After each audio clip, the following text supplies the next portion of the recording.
The fragile peace in Gaza shattered on March 18, 2025, as Israel unleashed a wave of airstrikes across the densely populated Strip.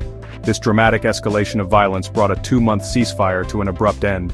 It marked a grim return to open conflict, shattering hopes for a negotiated solution.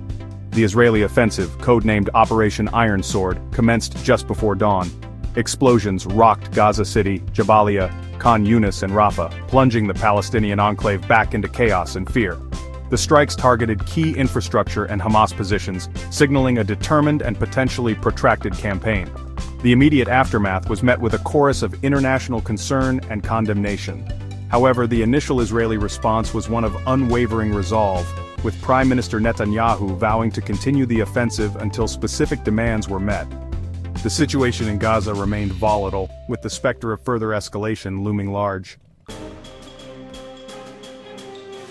The initial hours of the Israeli offensive were marked by a relentless aerial bombardment, shaking the very foundations of the city.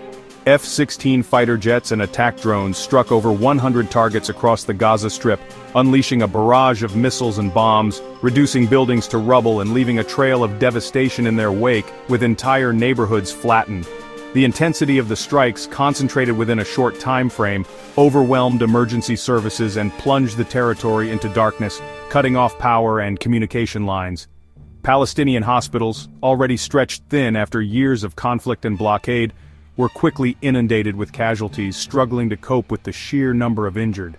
The sounds of ambulance sirens and the cries of grieving families filled the air, creating a chilling soundtrack to the unfolding tragedy, echoing through the night. Images and videos emerging from Gaza painted a grim picture of the unfolding humanitarian crisis, showing the extent of the destruction and suffering. The Palestinian Ministry of Health reported a rapidly rising death toll, with hundreds more injured, as the scale of the disaster became apparent. The victims included women and children, a grim reminder of the indiscriminate nature of such aerial bombardments, highlighting the human cost of the conflict. As dawn broke, the full extent of the devastation began to emerge, revealing a landscape scarred by conflict and despair, with the morning light casting a harsh reality on the ruins. The Israeli military was quick to emphasize the surgical nature of its operation, claiming that it was primarily targeting Hamas military infrastructure and personnel. Key facilities linked to Hamas's rocket launching capabilities, weapons production sites, and training camps were among the primary targets. Several high-ranking Hamas officials were also reportedly killed or injured in the strikes, dealing a significant blow to the organization's command and control structure. Among the casualties was Mahmoud Abu Watfa, the head of Gaza's Interior Ministry, a key figure in Hamas's security apparatus. His death was seen as a significant victory for Israel, potentially disrupting Hamas's operational capabilities. However, despite Israeli assertions of precision targeting, the reality on the ground painted a different picture. The close proximity of civilian homes to Hamas installations, coupled with the sheer intensity of the bombardment, inevitably resulted in civilian casualties. These tragic losses fueled international outrage and raised serious questions about the proportionality of Israel's response. The Israeli government was quick to justify its actions, framing the renewed offensive as a necessary response to Hamas's provocations and a failure to comply with Israeli demands. They emphasized the need to protect their citizens and maintain national security. Prime Minister Netanyahu, facing mounting domestic pressure over his handling of the conflict, delivered a televised address in which he accused Hamas of violating the ceasefire and endangering Israeli lives. He stressed that the safety of Israeli citizens was his top priority. Netanyahu cited Hamas's refusal to release several Israeli hostages held captive in Gaza as the primary reason for the breakdown of negotiations. The emotional pleas from the families of the hostages added to the urgency of the situation.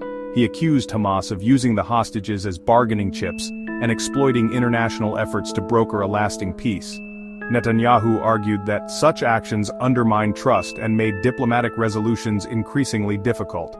Netanyahu vowed to continue the military operation until the hostages were returned safely to Israel. He assured the public that the military would take all necessary measures to achieve this goal. Hamas, in turn, condemned the Israeli strikes as a treacherous act of aggression and a violation of international law. They claimed that the attacks were unprovoked and aimed at causing maximum destruction, The group accused Israel of deliberately targeting civilians and using disproportionate force. They highlighted the suffering of innocent people caught in the crossfire. Hamas spokesperson, Fawzi Barhoum, called on the international community to intervene and halt what he called Israeli war crimes. He urged global leaders to take a stand against what he described as blatant violations of human rights. The United States, a steadfast ally of Israel, expressed its unwavering support for Israel's right to defend itself, emphasizing the deep-rooted alliance between the two nations. The White House, in a statement released shortly after the strikes began, placed the blame squarely on Hamas for the breakdown of the ceasefire and the ensuing violence, highlighting the group's role in escalating the conflict. The U.S. government maintained that it had been in close contact with Israel throughout the lead-up to the offensive and was aware of its intentions, ensuring that diplomatic channels remained open. However, the statement also emphasized the importance of minimizing civilian casualties and urged all parties to exercise restraint, calling for a balanced approach to avoid further loss of innocent lives. Meanwhile, in a controversial move, the U.S. carried out airstrikes against alleged Iranian-backed Houthi targets in Yemen, a decision that sparked significant debate.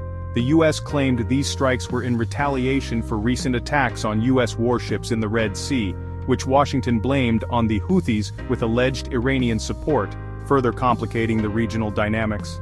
However, the timing of these strikes, coinciding with the escalating conflict in Gaza, raised concerns about a potential escalation of regional tensions, with many fearing a broader conflict.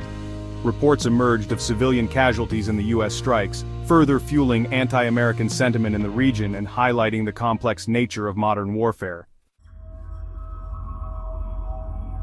The resumption of hostilities had immediate and devastating consequences for the civilian population of Gaza. The already dire humanitarian situation in the densely populated Strip, struggling under years of blockade and recurrent conflict, was further exacerbated by the Israeli offensive. The Israeli military, as part of its strategy, halted all humanitarian aid and fuel supplies into Gaza, citing security concerns. This decision immediately impacted the lives of millions of Palestinians who rely on external aid for basic necessities. Hospitals, already overwhelmed with casualties, faced critical shortages of essential medicines, medical supplies, and fuel to power generators. The closure of border crossings further compounded the crisis. Thousands of Palestinians, including patients seeking medical treatment outside Gaza, were stranded at the border, with their hopes of reaching safety dashed. International aid organizations warned of a looming humanitarian catastrophe if the conflict continued, urging Israel to ease restrictions and allow access for humanitarian assistance. The international community reacted to the renewed violence in Gaza with a mixture of condemnation and concern. The United Nations Security Council convened an emergency meeting to discuss the situation, but efforts to reach a joint statement were stymied by disagreements among member states. Several countries, including key European powers, condemned Israel's use of force and called for an immediate ceasefire. They expressed deep concern over the rising civilian death toll and urged all parties to de-escalate the situation and return to the negotiating table. The Arab League also condemned the Israeli offensive and called for an end to the blockade of Gaza. However, the regional response remained divided, reflecting the complex geopolitical dynamics of the Middle East. The resumption of the conflict with Hamas ignited a wave of protests within Israel itself.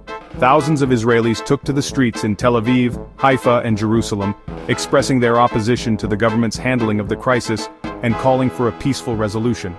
The protests reflected a growing sense of unease and frustration within Israeli society over the seemingly intractable conflict with Hamas. The high cost of living, coupled with the constant threat of rocket attacks from Gaza, had fueled a sense of disillusionment among many Israelis. The protests also highlighted the deep political divisions within Israeli society, with some groups accusing Prime Minister Netanyahu of using the conflict for political gain and to deflect attention from his ongoing corruption trial. The situation threatened to further polarize Israeli society at a time when unity and national cohesion were paramount. As the sun set on the first day of Israel's renewed offensive in Gaza, the situation remained volatile and uncertain. The prospects for a swift resolution to the conflict seemed dim, with both sides seemingly entrenched in their positions and unwilling to back down.